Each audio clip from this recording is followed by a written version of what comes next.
हाँ जी, अमरदीप सर। हाँ जी मैडम, शुरू करते हैं बस आज का कार्यक्रम। तो पहले मैं आपका थोड़ा सा फॉर्मल इंट्रोडक्शन दे देता हूँ एक बार। ओके। आज हम राजकीय महाविद्यालय बिरोड़ झज्जर के प्लेसमेंट सेल के तत्वाधान में हमारा पहला लेक्चर आज़ादी के अमृत महोत्सव के अंतर्गत कर रहे हैं। और इसमें इसका जो मुख्य लक्ष्य है वो यही है कि मतलब विद्यार्थियों को एक तरह से पढ़ाई के साथ साथ जॉब कैसे मिले और उसकी तैयारी कैसे करें, उस सारी बातों की जानकारी एक सारगर्भित रूप में आज दी जाएगी। तो कोशिश ये रहेगी कि सभी विद्यार्थी थोड़ा सा ध्यान से सुने इसको, क्योंकि वो कहते हैं ना कि आपके जीवन को बदलने के लिए एक विचार ही काफी होता है। पढ़ाई आप करते हैं उसमें कोई समस्या नहीं है, मगर ये है कि वो सारी चीजें आपको एक तरह से संगठित रूप से करनी चाहिए। तो इसी सिलसिले में इस महाविद्यालय की प्लेसमेंट सेल के तत्वाधान में पहला जो लेक्चर है, how to prepare yourself for competitive exams, यानी प्रतियोगी जो परीक्षाएं होती हैं उसके लिए आप कैसे अपने आप को तैयार करें। और इसमें आज के हमारे जो की नोट स्पीकर हैं बहुत ही बहुमुखी प्रतिभा के धनी हैं। एक तरह से इनके बारे में जितनी बातें की जाए उतनी कम है। इनका जो एकेडमिक करियर है, एक तरह से एकेडमिक जो सफर है वो बहुत ही एक तरह का बेहतरीन सफर है। अनेक प्रकार की डिग्रियां उच्च शिक्षा की शुरुआत से लेके अंत तक इन्होंने की हैं, काफी किताबें इनकी पब्लिश हुई हैं। तो आज के हमारे जो कीनोट स्पीकर हैं डॉक्टर रेखा रानी हैं, जो सुन रहे हैं। तो रेखा रानी हैं, असिस्टेंट प्रोफेसर हैं कॉमर्स की, राजकीय महाविद्यालय जसरिया रोहतक से।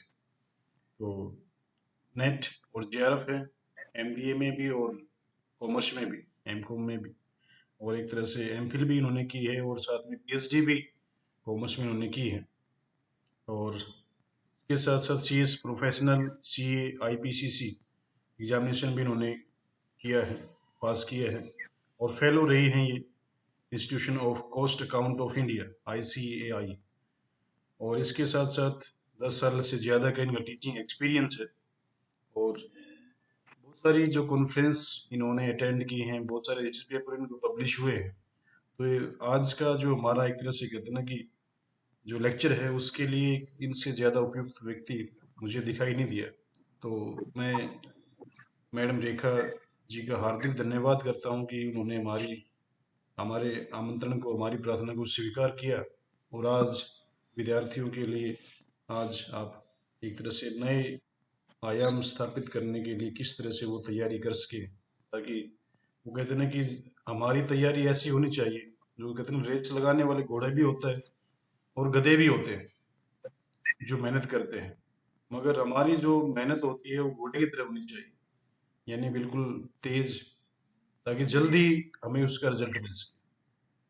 तो इन्हीं बातों के साथ मैं महाविद्यालय परिवार, हमारे महाविद्यालय परिवार की तरफ से आपका हार्दिक अभिनंदन करता हूं मैडम रेखा जी का। और इसके साथ साथ आपको आगे की कार्रवाई के लिए मंच सौंपता हूं, ताकि आप विद्यार्थियों का मार्गदर्शन कर सकें। Thank you madam ji.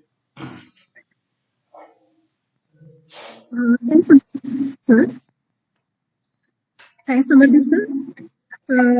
First of all मैं गवर्नमेंट कॉलेज बिहार के प्रिंसिपल सर और प्लेसमेंट के इंचार्ज अमरदीप सर, आपको बहुत बहुत थैंक्स कहना चाहूंगी कि आपने मुझे एक ऐसा मौका दिया कि मैं बच्चों के समक्ष अपने आप को प्रेजेंट कर पाऊं और जो मेरा ज्ञान है मैं उनको दे पाऊं, ताकि वो भी अपने एक उज्जवल भविष्य की तरफ एक कदम रख सकें।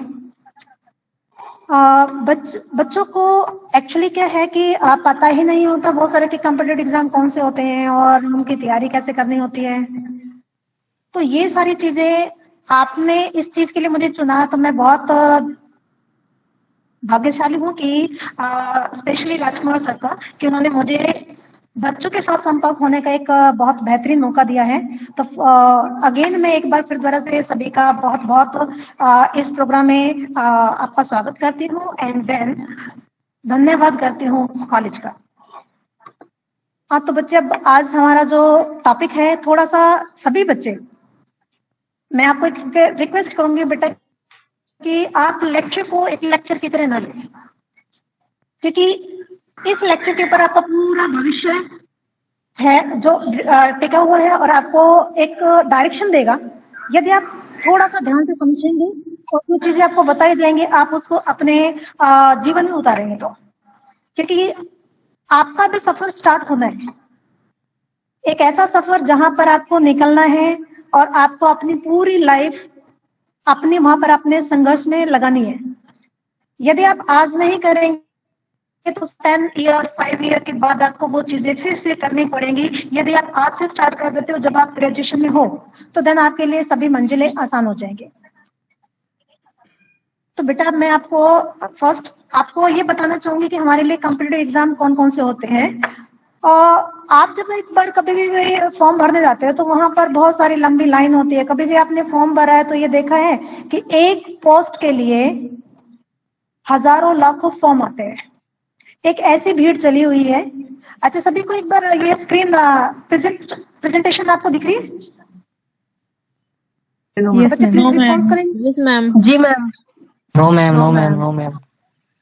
नहीं दिख रही मैम, वीडियो में कुछ दिक्कत आ गई मैम। नहीं दिख रही।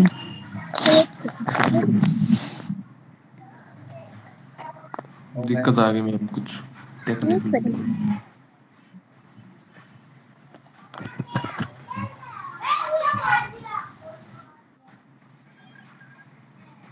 मैं एक बार घर से स्टार्ट कर रही हूँ। मैम कुछ नहीं दिख रही। Just a minute, just a minute। आप भी नहीं दिख रही मैम। एक मिनट बेटा, एक मिनट में आपको अब दिख रही है ma'am.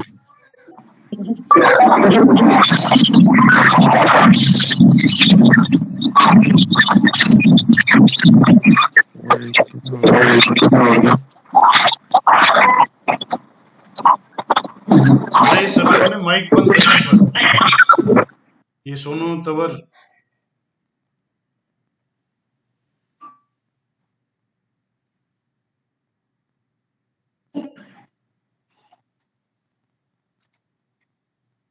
Okay then let's start. तो फर्स्ट हम बच्चे यहाँ बात कर रहे हैं कि कॉम्पिटिटिव एग्जाम की आपको तैयारी कैसे करनी है, अपने आप को आप तैयार कैसे करें। तो आज मुझे तो आधे से ज्यादा बच्चों को यही नहीं पता होता कि आपके कौन कौन से कॉम्पिटिटिव एग्जाम होते हैं। तो मैं थोड़ा सा एक ब्रीफ इंट्रोडक्शन आपके लिए लेके आई हूँ कि आपको ये पता होना चाहिए कि आपके after plus two and after graduation आप कौन कौन से एग्जाम्स दे सकते हैं। अब कॉम्पिटिटिव एग्जाम होता क्या है बेसिकली, मैंने आपको ये बताया कि जब आप फॉर्म भरते हैं तो कम से कम ये मान के चले कि एक पोस्ट के लिए हजारों लाखों फॉर्म आते हैं। अब जब उनके पास हजारों लाखों फॉर्म आए हैं तो बेटा उनमें से उनको एक बेस्ट कैंडिडेट जो एप्टीट्यूड के बेसिस पर, इंटेलिजेंसी के बेसिस पर, एबिलिटी के बेसिस पर एक बेस्ट कैंडिडेट हो उस जॉब के लिए जिसके लिए उन्होंने सिलेक्शन करना है। और बेसिकली इन एग्जाम्स के थ्रू वो क्या करते हैं, एक एवरेज और बिलो एवरेज बच्चे को एलिमिनेट कर देते हैं, उस रेस से बाहर कर देते हैं जो रेस आज के टाइम में लगी हुई है। तो ये जो कॉम्पिटिटिव एग्जाम है वो कौन कौन से हैं, जो गवर्नमेंट एग्जाम है जिसके पीछे बहुत सारे बच्चे आज के टाइम में बेसिकली गांवों के बच्चे भी इन एग्जाम्स के लिए अपने आप को प्रिपेयर कर रहे हैं। मैम बेटा मैम आवाज क्लियर नहीं है आपकी। ओके डन, सब क्लियर है? आपके नेटवर्क में इशू है मैम। हाँ जी बेटा आप क्लियर है? Yes ma'am. No ma'am. बच्चे आप क्लियर है? Yes ma'am. क्या रहा है? हाँ तो बेटा हम बात कर रहे थे कि कौन से एग्जाम कंडक्ट कराए जाते हैं, कॉम्पिटिटिव एग्जाम कौन से हमारे होते हैं। तो first one is UPSC exam जो है वो कंडक्ट कराते हैं एसएससी यानी स्टाफ सिलेक्शन कमीशन एंड कराए रेलवे के थ्रू, बैंकिंग, आवाज नहीं आ रही, इंश्योरेंस और आवाज नहीं आ रही teaching. Ma'am. Ma'am your voice is breaking. Okay आवाज अरे नेटवर्क में प्रॉब्लम है। प्रॉब्लम है। हाँ लग रही आवाज है। और पन्नू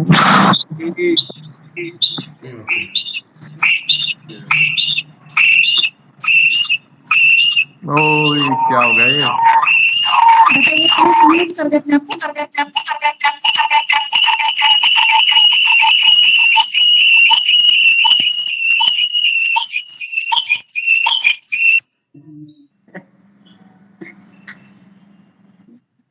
हेलो जी मैम। रेखा मैडम जी, आपके पास दो डिवाइस हैं। एक डिवाइस में ना वो जो लीड होती है अपनी फोन की वो लगा दीजिए आप, जिसको बोलने के लिए आप यूज नहीं कर रहे हो। दो डिवाइस है शायद आपके पास, तो एक में लीड लगा दीजिए। उसकी आवाज फिर इको नहीं आएगी।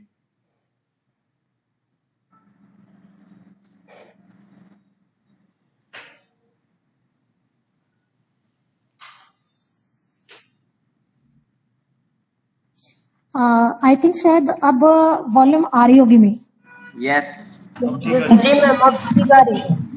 अभी आ रही है आपकी नो आवाज। प्रॉब्लम। तो देन स्टार्ट बच्चे।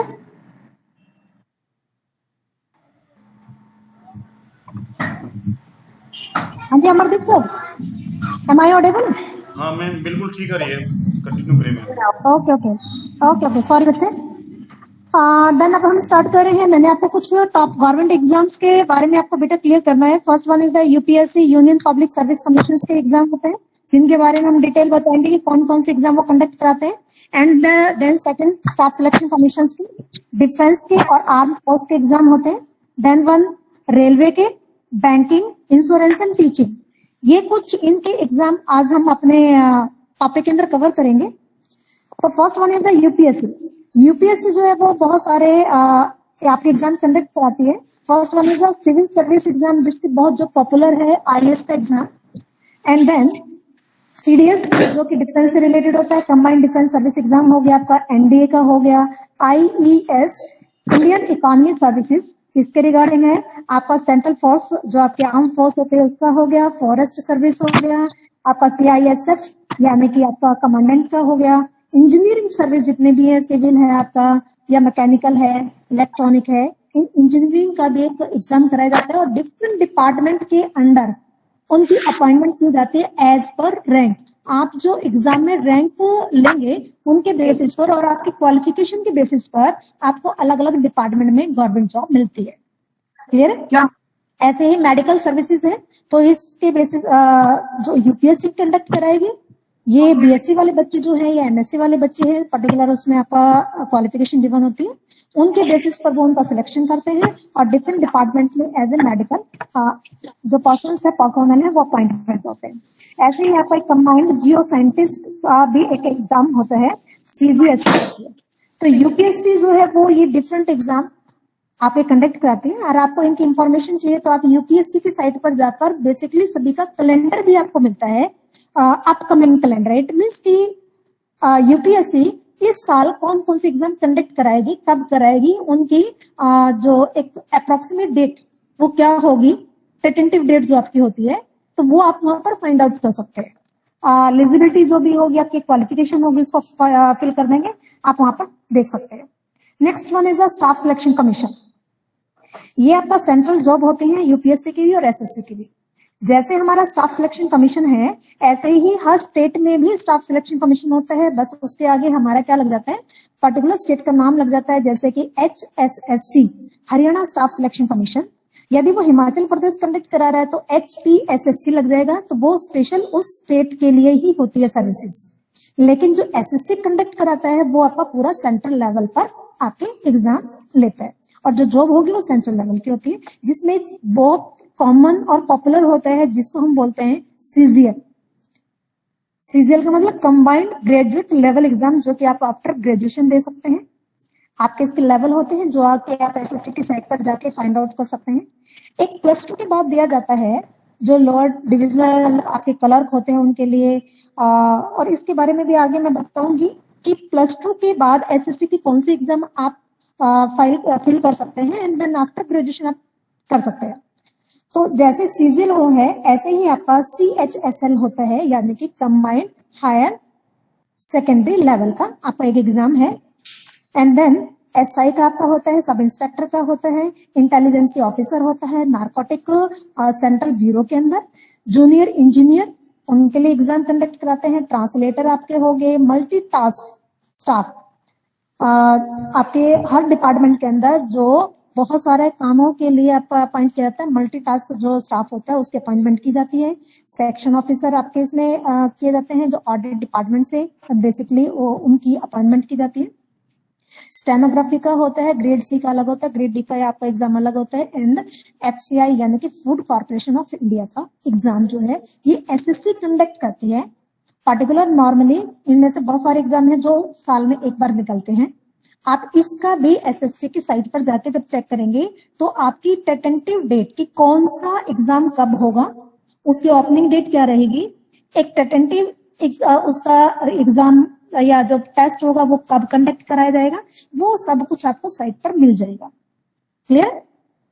नेक्स्ट वन इज द, ये मैंने जो आपको स्लाइड्स दिखा रहे हैं इसके ऊपर आपको ये बताया गया है कि प्लस टू के बाद आप SSC के कौन से एग्जाम दे सकते हैं। तो ये जो मैंने अभी आपको बोला था कि कंबाइंड हायर सेकेंडरी लेवल, इसके अंदर आफ्टर प्लस टू आप लॉ डिवीजन क्लर्क का दे सकते हैं, डाटा एंट्री ऑपरेटर का, पोस्टल असिस्टेंट का, data entry operator grade A, ये आप सभी दे सकते हैं। स्टेनोग्राफर के जो है वो आफ्टर प्लस टू स्टेनोग्राफी का यदि आपने कोर्स करता है देन आप वो एग्जाम दे सकते हैं। कांस्टेबल के इसमें मेल और फीमेल के अलग अलग निकलते हैं, सेंट्रल आर्म फोर्स के राइफलमैन का, एंड देन मल्टीटास्क जो अभी मैं हमने बताया था अलग अलग डिपार्टमेंट के अंदर, ये भी सारा प्लस टू लेवल पर होता है। तो सभी बच्चों से मैं रिक्वेस्ट करूंगी कि बेटा आप एक बार अपने आप को जज करने के लिए, आपको यहाँ नहीं जाना बेशक, लेकिन आप अपने आप को जज करने के लिए एक बार आप इन सभी जो भी फॉर्म निकलते हैं इनको देखें और एक बार इनको फिल करके देखें, ताकि आपको ये अपना लेवल पता चल जाए कि क्या हम अपने जो प्लस टू लेवल के जो कॉम्पिटिटिव एग्जाम है क्या हम उनको कंप्लीट कर पा सकते हैं। यदि नहीं कर पा रहे हैं तो हम ग्रेजुएशन लेवल का कैसे करेंगे।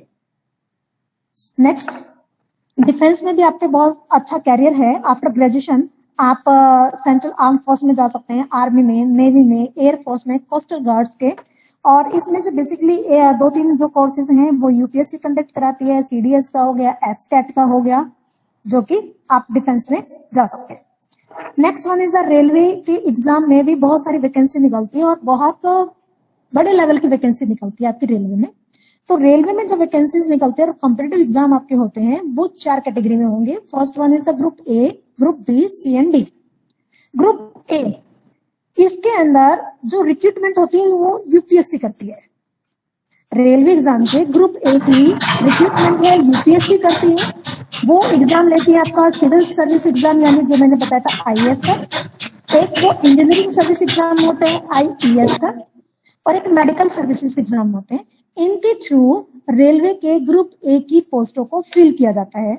जो बंदा सिविल सर्विस एग्जाम अपना कंप्लीट या क्लियर कर लेता है देन उसको ये सर्विसेज या जॉब मिल जाती है इंडियन रेलवे अकाउंट में, रेलवे ट्रैफिक में, रेलवे पर्सोनल और प्रोटेक्ट फोर्स में जॉब मिलेंगी। और जो इंजीनियरिंग सर्विस के थ्रू जो एग्जाम क्लियर करेंगे उनको रेलवे आपका स्टोरेज सर्विसेज हो गया, सर्विस ऑफ इंजीनियर हो गया, सिग्नल इंजीनियर हो गया, तो ये आपके पोस्ट हैं जो आप ये एग्जाम क्लियर करने के बाद आप ले सकते हैं।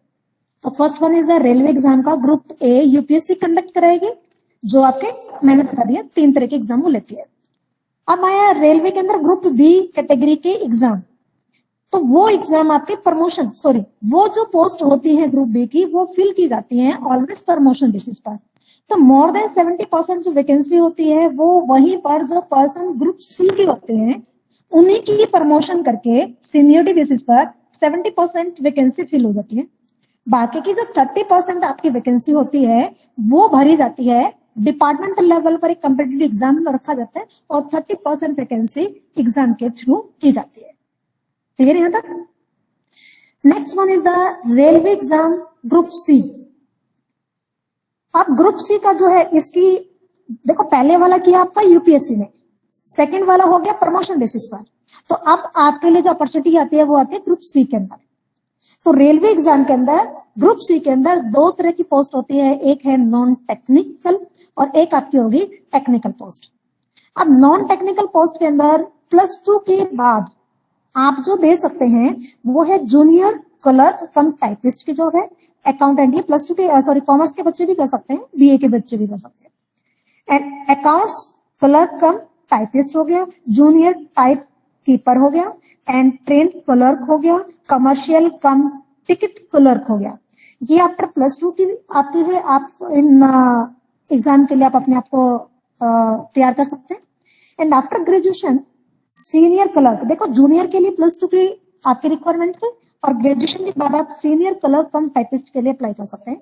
जूनियर अकाउंटेंट असिस्टेंट कम टाइपिस्ट के लिए, सीनियर जो टाइम कीपर है वो, गुड्स गार्ड हो गया, स्टेशन मास्टर हो गया, एंड ट्रैफिक असिस्टेंट हो गया, कमर्शियल अप्रेंटिस आपके जो है, ये सभी पोस्ट के लिए आप आफ्टर ग्रेजुएशन रेलवे की ग्रुप सी के अंदर अप्लाई कर सकते हैं। ये हमारी जो जितनी भी हमने अभी बात की है बेटा वो सारी आपकी थी नॉन टेक्निकल पोस्ट। अब हम बात करेंगे टेक्निकल पोस्ट, जिसके अंदर signal, telecommunication, civil, mechanical, electrical, जो भी बच्चे इंजीनियरिंग करते हैं उनके लिए पोस्ट होती है। क्लियर? इनके लिए भी एग्जाम कंडक्ट होगा, जो कि टोटल 19 रेलवे रिक्रूटमेंट बोर्ड बनाए जाते हैं, RRBs, ये कंडक्ट कराते हैं इनको। Okay, next one is the group D. Railway के एग्जाम होंगे ग्रुप डी के अंदर, ये भी आपके जैसे रेलवे रिक्रूटमेंट बोर्ड था तो यहाँ पर रेलवे रिक्रूटमेंट सेल बनाए जाएंगे जो डिवीजन लेवल पर अपने इनकी अपॉइंटमेंट करेंगे। इसमें कौन कौन सी पोस्ट आपकी होती है? ट्रैक मेंटेनर ग्रेड 4, हेल्पर हो गया या असिस्टेंट हो गया, टेक्निकल डिपार्टमेंट के अंदर अलग जितने भी होंगे उनमें, असिस्टेंट पॉइंट्समैन हो गए, गनमैन हो गया, सफाई वाला, ट्रैकमैन, पियोन हो गया आपका, और ट्रैकर और अदर्स। ये सारी रेलवे की मैंने आपको चारों की चारों कैटेगरीज क्लियर की है, तो आप इनके अंदर ग्रुप सी के अंदर अपने आप को रख सकते हैं और उनके लिए तैयारी कर सकते हैं। नेक्स्ट हमारा फील्ड आता है बैंकिंग, क्योंकि बेसिकली जो बच्चे हैं बीकॉम वाले, कॉमर्स वाले, तो उनके लिए एक अच्छा अपॉर्चुनिटी है बैंकिंग के अंदर। तो बैंकिंग के एग्जाम को हम 3 उसमें कैटेगराइज कर रहे हैं। First one is the SBI exam, RBI state bank of India, reserve bank of India, और IBPS। IBPS का एक एग्जाम ऑल ओवर इंडिया के अंदर बैंकिंग के अंदर रिक्रूटमेंट करने के लिए किया जाता है। SBI के अंदर भी फिर हमारे आगे बढ़ जाते हैं। SBI जो कंडक्ट कराती है, SBI प्रोबेशनरी ऑफिसर का हो गया, क्लर्क का हो गया, और स्पेशलिस्ट ऑफिसर्स की जो पोस्ट है उनको फिल करती है, कॉम्पिटिटिव एग्जाम कंडक्ट कराता है। एंड देन सेकंड RBI भी RBI असिस्टेंट और RBI ग्रेड बी के जो ऑफिसर्स हैं उनके लिए एक एग्जाम कंडक्ट कराती है, जिसके लिए आप अपने आप को प्रिपेयर कर सकते हैं। एंड IBPS जो है उसके एग्जाम आपका एक तो प्रोबेशनरी ऑफिसर का हो जाएगा, clerk, specialist officer and regional rural bank, इनके एग्जाम IBPS कंडक्ट कराते हैं।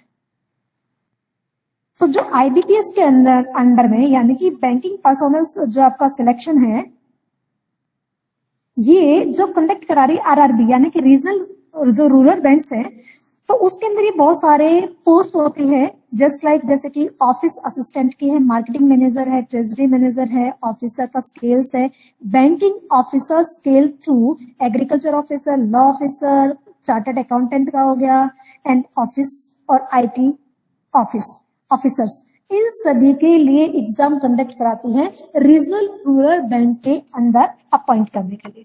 क्लियर है? एंड नेक्स्ट ऐसे ही आपके जो स्पेशलिस्ट ऑफिसर होते हैं, एक जिनके पास एक उस फील्ड का स्पेशल एक्सपीरियंस होना चाहिए, जैसे IT आपका इनकम टैक्स हो गया, एग्रीकल्चर ऑफिसर हो गया, मार्केटिंग ऑफिसर हो गया, वो थे आपके स्केल 2, और ये आपके हो गए स्केल 1, यानी कि विद एक्सपीरियंस इसके अंदर कंसिडर किया जाता है। तो आप अपने आप को पहले प्रिपेयर करेंगे RRB के जो है उनके लिए। ठीक है, तो हमारे बैंकिंग के अंदर प्रोबेशनरी ऑफिसर का आपका बहुत ज्यादा अच्छा है, और क्लर्क का आप जो कि फिल कर सकते हैं। Next one is the insurance जो सेक्टर है वो भी बहुत सारी आपके लिए एग्जाम कंडक्ट कराता है, जिसके बेसिस पर आपको जॉब ऑफर की जाती है। फर्स्ट वन इज इसके अंदर आता है LIC AAO। इसका मतलब कि लाइफ इंश्योरेंस जो कॉर्पोरेशन है वो असिस्टेंट एडमिनिस्ट्रेटिव ऑफिसर की जॉब के लिए कॉम्पिटिटिव एग्जाम लेता है। एंड ADO अप्रेंटिसशिप डेवलपमेंट और ऑफिसर्स की जॉब होती है उसका। एक new India assurance company limited है जो कि एग्जाम कंडक्ट कराती है एडमिनिस्ट्रेटिव ऑफिसर्स के लिए और एक असिस्टेंट के लिए। इसी तरीके से the national insurance corporation limited है, वो भी एडमिनिस्ट्रेटिव ऑफिसर्स का कंडक्ट कराता है। And United insurance company limited है जो कि असिस्टेंट का जो एग्जाम है वो कंडक्ट कराती है और इनकी पोस्ट को फिल करती है। Okay, and then next one अब हम बात करेंगे टीचिंग में, जो कि गर्ल्स के लिए बहुत प्रेफर है, वो प्रेफरेबल जॉब होती है कि वो टीचिंग में आना चाहते हैं। तो इसमें बच्चे आपके बहुत सारे एग्जाम कंडक्ट कराए जाते हैं सेंट्रल लेवल पर एंड स्टेट लेवल पर। तो सबसे पहले एक होता है CTET का। CTET का मतलब सेंट्रल टीचर एलिजिबिलिटी टेस्ट। इस टेस्ट के बेसिस पर आप सेंट्रल के अंदर जो भी गवर्नमेंट आपके केंद्रीय विद्यालय है या फिर सेंट्रल जो स्कूल्स हैं उनके अंदर आप जॉब ले सकते हैं। यदि ये क्लियर होना एक मैंडेटरी होता है कि आपको एक क्वालिफाई होंगे तभी आप अप्लाई कर सकते हैं, तो ये मस्ट हो जाता है आपके लिए जब आप टीचिंग में जाना चाहते हो सेंट्रल लेवल पे। तो CTET अलग अलग फील्ड में होता है, PRT का आपका अलग होगा, TGT का अलग होगा, PGT का अलग होता है। सेम इसी तरीके से आपका जो स्टेट लेवल का SLAT होता है। अच्छा, एक आपका एक SLAT और एक आपका NET। ये जो है ना आपके एक होता है नेट का होता है जब आप लेक्चरशिप के लिए जाना चाहते हो। एक UGC कंडक्ट कराती है नेट का एग्जाम, ठीक है। ऐसे ही स्टेट लेवल पे कुछ एग्जाम कंडक्ट कराए जाते थे जो कि लेक्चरशिप के लिए कंसिडर किए जाते थे, जिनको हम यहाँ पर बोल रहे थे SLAT, ठीक है, नेट और SLAT। तो कुछ ऐसे स्टेट थे जो कंडक्ट कराते थे, उनको कंसीडर किया जाता था, इक्विवेलेंट माना जाता था नेट के। एंड इसके बाद हमारा आता है CSIR UGC नेट। अब जो हमारा नेट का एग्जाम है वो सभी सब्जेक्ट का मोर देन 87 या 99 के आसपास हैं, जो कि UGC कंडक्ट कराती है डिफरेंट सब्जेक्ट के अंदर। किसके लिए? कॉलेज में एज ए लेक्चरर बनने के लिए मैंडेटरी है आपको कि नेट क्वालिफाइड होना चाहिए आपको। आफ्टर पोस्ट ग्रेजुएशन आप इसको प्रिपेयर कर सकते हैं, आप इसको क्वालिफाई कर सकते हैं। जो CSIR UGC नेट है ये कराया जाता है आपके साइंस जो स्ट्रीम के बच्चे हैं, जो अप्लाइड मैथ है, मैथमेटिक्स का है, ज्योग्राफी वाले हैं, तो वो और जो साइंस के स्टूडेंट्स हैं उनके लिए CSIR कंडक्ट करता है, जबकि बाकी अदर सब्जेक्ट के लिए आपका जो है वो UGC नेट जो है वो UGC के द्वारा कंडक्ट किया जाता है नेट का एग्जाम। क्लियर है? अब यहाँ जो ऊपर टीचर एलिजिबिलिटी टेस्ट है जो हमने ऊपर पढ़ा था CTET, वो सेंट्रल कराती है। और ऐसे ही हर स्टेट अपने अपने स्टेट लेवल पर टीचर एलिजिबिलिटी टेस्ट कराती है, जैसे कि स्टेट का हो गया HTET। हम यहाँ पर जो हरियाणा में करते हैं तो एक HTET वर्ड आपने सुना होगा, तो वो हरियाणा के स्कूलों में लगने के लिए, हरियाणा के स्कूलों में जॉब लेने के लिए आपका मैंडेटरी होता है, ठीक है। ऐसे ही हमारा केंद्रीय विद्यालय संगठन यानी KVS के भी बहुत सारे, KVS अपना खुद का एग्जाम लेती है PRT के लिए, कॉम्पिटिटिव एग्जाम है जॉब के लिए। PRT का अलग होता है, TGT का अलग होता है, उसका आपका अलग होता है, ठीक है। एंड देन इसके बाद आपका आरोही स्कूल रिक्रूटमेंट बोर्ड है, नवोदय विद्यालय है, ये सभी जो आपके हैं ये सेंट्रल गवर्नमेंट के स्कूल्स हैं और ये भी अपना अलग कॉम्पिटिटिव एग्जाम को लेते हैं, जिनके बेसिस पर आपकी तैयारी की जाए, जिनके बेसिस पर आपको जॉब अलॉट की जाए। ओके, तो देन ये अभी हमने जो पढ़ा बेटा ये सारा था आपका कि कॉम्पिटिटिव एग्जाम आपके कौन कौन से होते हैं। अब मेन हमारा जो टॉपिक है वो टॉपिक है कि हम अपने आप को कैसे तैयार करें, इन जॉब के लिए हम अपने आप को कैसे तैयार करें, ठीक है। तो ये अब हम पढ़े, अब हम इसको समझना जरूरी है, बिकॉज देखो ये भीड़ चली हुई है, एक भीड़ हमारी जो है वो चली हुई है कि हम अपने आप को कैसे प्रिपेयर करें, क्योंकि हमें ऐसा लगता है कि शायद मेरे से नहीं हो पाएगा, या कोचिंग लूंगा तभी मैं कर पाऊंगा, या ये जो वर्क है ये उन्हीं बच्चों का या वही कर सकते हैं जो शुरू से मेहनत करते हैं। बट मेरे हिसाब से बेटा ऐसा कुछ नहीं है। जब आप लगो तभी आपका सवेरा है, तभी आप अपने आप को तैयार कर सकते हैं। तो अब हम इस टॉपिक पे बात करेंगे। ये आप समझ चुके हो कि कौन कौन से कॉम्पिटेटिव एग्जाम है। आप अपने स्ट्रेंथ वीकनेस के बेसिस पर जिसमें भी आपको इंटरेस्ट हो आप उधर अपने आप को पहले मूव करें, सिलेक्ट करें कि आपको कौन सा एग्जाम देना है। अब आपको तैयारी कैसे करनी है, अब मेन आपकी जो बात आती है कि हम तैयारी करें कैसे। तो फर्स्ट वन, अब इसके लिए हम कुछ स्टेप्स पढ़ेंगे। पहला आपको करना क्या है, एक डिटरमाइंड माइंड होना चाहिए। अब ये जो स्टेप मैं बता रही हूँ सभी बच्चे एक बार बेटा मैं आपको फिर रिक्वेस्ट कर रही हूँ कि अब यहाँ पर आप एक बार आप फोकस करें। क्यों, मैं इसके आगे का आपको एक रीजन दूंगी। आप जो कुछ सोचते हो वही चीज आपके पास वापस आती है। आप पॉजिटिव थिंग्स रखेंगे, आप अच्छा सोचेंगे, आपके अंदर एक डिटर्मिनेशन होगी कि हाँ मुझे ये करना है, ये मुझे करना है। पॉजिटिव थिंग्स ऑलवेज मूव करके आपके पास आएंगे। सो आपके अंदर एक ये होना चाहिए कि हाँ अच्छा मुश्किल कुछ नहीं होता, ये सभी चीजें आपके माइंड की सोच जो है उसके ऊपर डिपेंड करती है कि आप चीजों को किस तरीके से लेते हैं। आप उसको मुश्किल मानते हैं या आसान मानते हैं। एक पर्सन है, उसको डांस करना बहुत अच्छा लगता है, उसके लिए डांस आसान है। एक ऐसा पर्सन जिसको डांस नहीं आता उसके लिए वो डांस एक टफ वर्क है। तो काम आसान और मुश्किल नहीं था। आसान और मुश्किल क्या था, हमारा इंटरेस्ट और हमारे अंदर की सोच जिसको हमने बनाया है। चीजें वही हैं, एक के लिए आसान है दूसरे के लिए मुश्किल है। तो चीज में उस काम में तो कोई प्रॉब्लम नहीं थी ना, काम तो वही था। तो ये कहां पर डिपेंड करता है, हमारे इंटरेस्ट पे डिपेंड करता है, हमारी विलिंग पे डिपेंड करता है कि हम उसमें कितना इंटरेस्ट लेते हैं। अब आप इस लेक्चर में इंटरेस्ट लेंगे तो आपको समझ में आएगा, आप समझने की कोशिश करोगे। नहीं लोगे तो जैसे चीजें मूव कर रही है आपके आसपास ऐसे ही ये लेक्चर भी मूव करके चला जाएगा। So first one is the, आपका एक माइंड डिटरमाइन होना चाहिए कि आपको करना क्या है। मुझे ये एग्जाम देना है और मुझे इसके लिए अपने आप को पूरा तैयार करना है। ये सबसे पहले फर्स्ट आप माइंड में लेके चलेंगे। अब इसके बाद हम बात करेंगे, अभी मैंने जो आपके सामने पिक्चर रखी है ये इसके ऊपर एक छोटी सी स्टोरी है बेटा, मैं आपको वो एक बार थोड़ा सा क्लियर करना चाहूंगी। एक हाथी का छोटा सा बच्चा मिल गया किसी को, उसने क्या करा, उसको लाके एक रस्सी से बांध दिया। वो बच्चा बहुत छोटा था, उसको पता ही नहीं था, वो वहां पर खा रहा था, पी रहा था, अपने आराम से रह रहा था। धीरे धीरे वो बड़ा हुआ, उस रस्सी से बंधा रहा। मैं अब ये कहानी क्यों सुना रही हूँ उसको मैं आपको बाद में बताऊंगी। वो उस रस्सी से बंधा रहा और बहुत साल के बाद जब वो बड़ा हो गया तो उसने उस रस्सी से ही बंधा रहा और वहीं बैठ के वो खाना खाता रहा। उसको कभी भी ये कोशिश नहीं की कि मैं इस रस्सी से या इस चीज से मैं मुक्त हूं। रीजन, क्योंकि उसने कभी कोशिश ही नहीं की। उसको शुरू से ही ये समझ में आ गया कि तू इसी से बंधा हुआ था, कि तू इससे बंधा हुआ था और ऐसे ही रहेगा। उसको ये पता ही नहीं था कि ये रस्सी इतनी मजबूत नहीं है जितनी तेरी बॉडी के अंदर पावर है। ये तेरी पावर के आगे कुछ भी नहीं है, उसको ये चीज पता ही नहीं थी। सो सेम थिंग आप सभी के साथ है। आपको ये खुद नहीं पता कि अंदर आपके अंदर कितनी कैपेबिलिटी और आप उसका कैसे एक अच्छे से यूज कर सकते हो। तो हम सभी इसी एलिफेंट की तरह हैं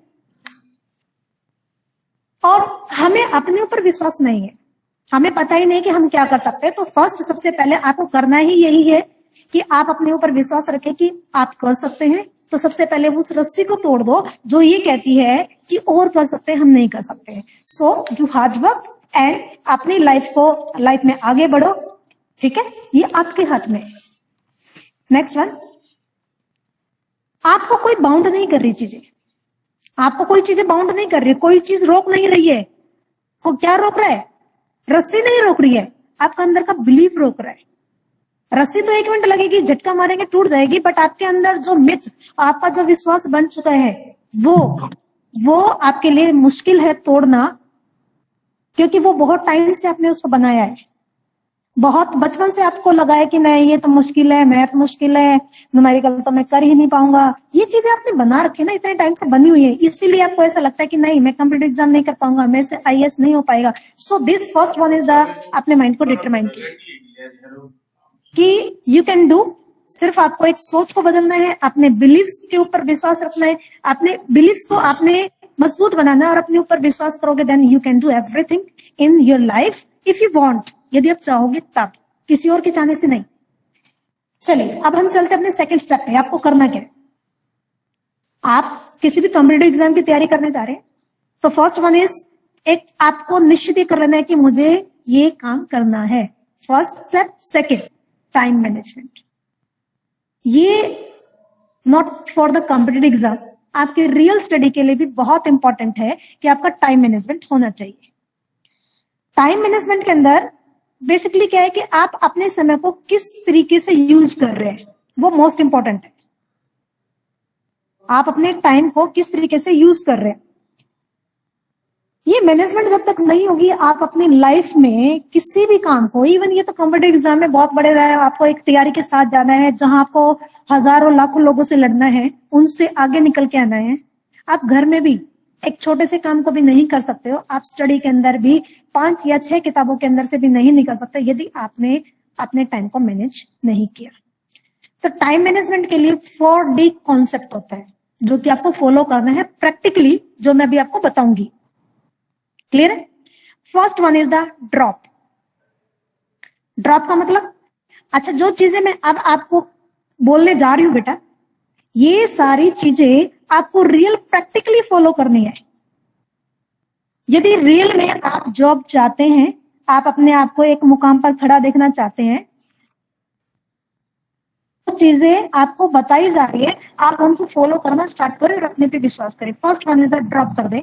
कौन सी चीजें जो अनइम्पोर्टेंट है, जो जरूरी नहीं है। बहुत सारे लाइफ में ऐसे काम होते हैं जो आप कर रहे होते हो लेकिन उनके बिना भी काम चल सकता है, तो उनको अवॉइड करें।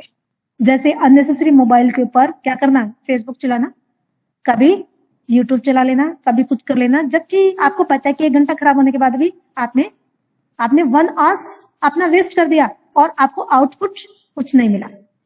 तो फर्स्ट ड्रॉप कर दे उन सभी कामों को, छोड़ दे उन सभी चीजों को जो आपके लिए बिल्कुल भी इंपॉर्टेंट नहीं है। Second one is the delegate. अगले वाले को सौंप दो। तो वो काम जो जरूरी नहीं है आपके लिए, आप वो अगले को दे दो, भैया आप ये काम करो, मेरे पास टाइम नहीं है, मैं अपना काम, मैं अपना पूरा फोकस अपने एग्जाम पे लगाना है। Third one is the delay करें। वे काम जो जरूरी नहीं है इमीडिएटली, अभी नहीं है, हम उनको कुछ टाइम आगे की तरफ सरका सकते हैं, हम उस काम को थोड़ा सा और टाइम दे सकते हैं, तो देन आप उन कामों को डिले कर दें। And last one is this, do, जो बहुत ज्यादा जरूरी है आपके लिए। आप सभी जो बच्चे हैं उनकी ऑलमोस्ट मुझे पता है कि एज आपकी होगी बेटा 18 से 18 टू 24 तक आपकी एज होगी। इस एज के अंदर जो बहुत ज्यादा एसेंशियल है, number 1 is the career and second is the health. ये 2 चीजें आपके लिए बहुत इंपॉर्टेंट है, आप इन पे फोकस करें और वैल्यू ऐड करें जितनी ज्यादा इसके अंदर हो सकती है, फोकस आप कर सकते हैं। So second point is the time को मैनेज करें। कौन से काम आपको करने हैं, कौन से नहीं करने हैं, उनकी एक लिस्ट तैयार कर लें। ये काम नहीं करे बिना भी हमारा काम चल सकता है। Third step, do smart work. आपको स्मार्ट वर्क करना है। आप स्मार्ट वर्क करेंगे कैसे? देखिए, आपने ये डिसाइड कर लिया कि मुझे सीजीएल का एग्जाम देना है, ये आपने एक निश्चित डिटरमाइन कर लिया, निर्धारित कर लिया, और आपने अपने अंदर इच्छा भी जगा ली कि मैं सीजीएल का एग्जाम अगली बार दूंगी या कांस्टेबल का देना मुझे, चलो जो भी आपको लगता है। देन जो बच्चे अभी बीकॉम में है या बीए में है, वो एमए करने के बाद सोचते हैं कि नहीं मुझे तो प्रोफेसर बनना है। प्रोफेसर बनना है तो देन आपके माइंड में एक चीज होनी चाहिए कि आज से ही आप, जब आप ग्रेजुएशन की बुक पढ़ रहे हैं तभी से आपको स्मार्ट वर्क स्टार्ट कर देना है। कैसे? कि जो बुक्स आप पढ़ रहे हो इन्हीं में से आना है सब कुछ, आपको आप इन डिटेल में पढ़ना स्टार्ट कर दें। सो आप जितनी ज्यादा इंफॉर्मेशन अपने सीजीएल के लिए या नेट के एग्जाम के लिए आप फाइंड आउट देखना है, आप उनको पहले कलेक्ट करें कि किस टाइप के एग्जाम आते हैं, किस टाइप के क्वेश्चन पूछे जाते हैं, इजी कितने होते हैं, क्या वो बेसिक ऊपर ऊपर से पूछे जाते हैं या बिल्कुल कॉन्सेप्ट बेस होते हैं। या उनकी कितनी गहराई तक मुझे उनको स्टडी करना पड़ेगा। तो पहले अपने इंफॉर्मेशन को कलेक्ट करना है। क्या नेगेटिव मार्किंग भी है? नेगेटिव मार्किंग है तो पीछे कट ऑफ कितनी जाती है, तो मुझे कहां तक की मेहनत मुझे स्टार्टिंग में करनी पड़ेगी और मैं इसको कैसे क्लियर कर सकता हूं, ये सारी चीजें आपको डिसाइड करनी है। ठीक है, तो यहां पर आपको पहले स्मार्ट वर्क करना है, आपको एक प्लान तैयार करना है और जितनी ज्यादा इंफॉर्मेशन आप अपने एग्जाम के रिगार्डिंग निकाल सकते हैं सबसे पहले वो निकाले। ऐसे नहीं है कि आपका मन आया, आप गए थे बुक्स वाले पे, आपने वहां देखा कि भाई कंप्यूटर एग्जाम की ये वाली बुक है, मुझे निकाल के दे दो, मैं पढ़ रहा हूँ। प्रतियोगिता दर्पण दे दो, मैं उसमें से ये वाले एग्जाम के क्वेश्चन पेपर देख लेता हूँ। नहीं, पहले आपको फोकस करना है कि मुझे पेपर कौन सा देना है, उसके रिगार्डिंग ऑल इंफॉर्मेशन आप कलेक्ट करेंगे। आप सिलेबस देखेंगे, पर्टिकुलर सिलेबस क्या है, और आप उस सिलेबस को अपने टाइम टेबल के साथ सेट करेंगे कि ये सिलेबस है, एग्जाम होना है 6 महीने बाद, तो 6 महीने के अंदर कौन सा पार्ट मैं कब करूंगा, कैसे करूंगा, कितना करूंगा, कैसे उस पर टाइम दूंगा मैं, ये आपको देना है। ऑलमोस्ट जितने भी हम कॉम्पिटिटिव एग्जाम देते हैं सभी के अंदर बेसिकली हमारा होता क्या है, सभी के अंदर ऑलमोस्ट यही हमारे 4 कैटेगरी होती है, बट ऐसा नहीं है, कुछ और भी ऐसे एग्जाम होते हैं जिनमें ऑलमोस्ट कुछ चीजें और जोड़ दी जाती है। जैसे आप हरियाणा का देंगे तो उसमें हरियाणा जी के और जुड़ जाएगा, या फिर कई जगह आपके जब बैंक वाला देते हैं तो उसमें इकोनॉमी वाला जो एक टॉपिक है आपका वो जुड़ जाता है। बट बेसिक जो होता है वो 4 चीजें आपके होती है कॉम्पिटिटिव एग्जाम में जो आपको कवर करनी होती है। First one is the English, second one आपका एप्टीट्यूड, जीके और रीजनिंग। जब आप इन टॉपिक्स पे मेहनत कर लेते हैं तो इट मीन्स आप कोई भी कॉम्पिटिटिव एग्जाम है उसका कम से कम आपने 60 या 70% जो है वो आपने काम निपटा दिया। तो आप सबसे पहले अपने सिलेबस को बांटिए कि सिलेबस आपका किस टाइप से है। ठीक है, अब नेक्स्ट हमें करना क्या है, हमें करना है एक स्ट्रेटेजी तैयार करनी है। आपने सारा सिलेबस बांट दिया कि इंग्लिश का है, मैं रीजनिंग करना है, मुझे ये करना है। अब आप यहाँ पर करेंगे कि आप पिछले सालों के क्वेश्चन पेपर उठाएं, पिछले सालों के क्वेश्चन पेपर उठाएंगे और उन पेपर को बहुत डीपली एनालाइज करेंगे कि इसमें से मुझे आता कितना है। यदि मैं आज बिना पढ़े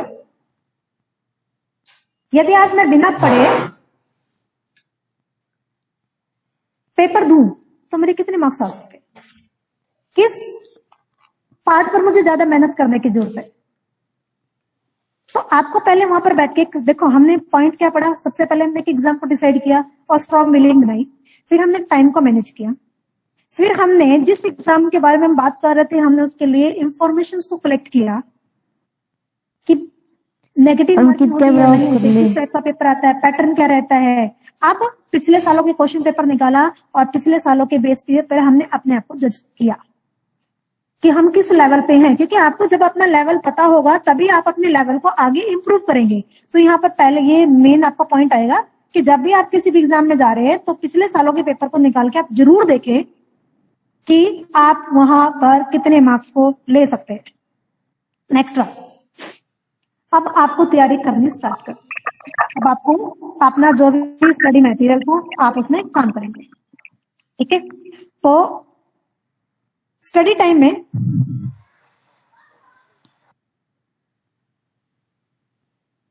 यस, तो ये थोड़ा सा बच्चों के लिए मुश्किल है क्योंकि इसके बिना तो हमारी स्टडी होती ही नहीं है विदाउट फोन। बट यहां पर मैं एक सजेशन आप सभी बच्चों को दूंगी बेटा, चाहे आप अपने एग्जाम के लिए यानी बीए के लिए, बीकॉम के लिए पढ़ रहे हैं या आप किसी भी कॉम्पिटिटिव एग्जाम के लिए पढ़ रहे हैं, आप जितना ज्यादा बुक्स से पढ़ेंगे आपके कॉन्सेप्ट उतने ज्यादा क्लियर होंगे।